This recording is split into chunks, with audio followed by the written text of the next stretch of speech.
The screen is a blinding canvas of Antarctic white. A battered, weakened Superman reeling from his first major defeat crashes into the snow, his cape tattered and his strength failing. In a moment of pure vulnerability, he let out a low, weary whistle. From the swirling drift, Krypto emerges.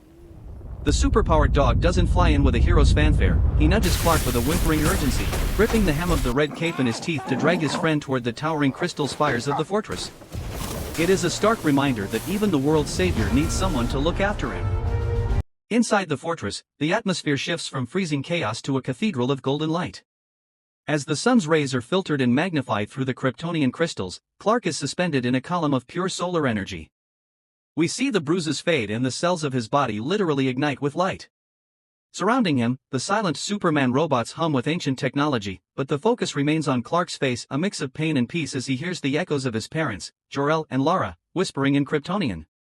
This isn't just physical healing, it's a spiritual recalibration of his mission on Earth. In the quiet of Lois Lane's apartment, the world's most powerful man and its most tenacious reporter share a 12-minute interview that feels more like a first date than a press briefing.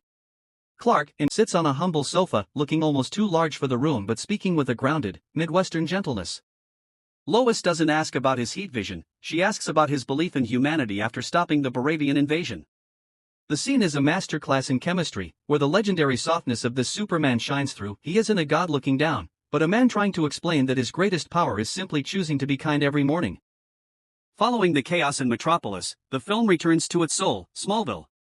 In a golden-hued flashback or a quiet return home, Clark sits on a porch swing with Pa Kent. There are no capes or cosmic threats here, just a son seeking the wisdom of a father who taught him that parents don't tell their children who to be, but give them the tools to decide for themselves. Pa Kent's voice is thick with pride as he tells Clark that his choices, not his birthright, are what makes him a man. The climax in the heart of Metropolis is a bone-shaking clash of ideologies.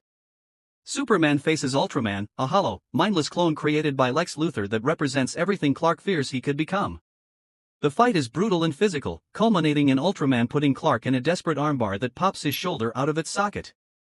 But even in agony, Superman's focus isn't on destruction. He spots a piece of falling debris threatening civilians and uses the momentum of the struggle to hurl both himself and his dark reflection toward the rift. It is a terrifying display of strength used only to steer a monster into the black hole and away from the innocent.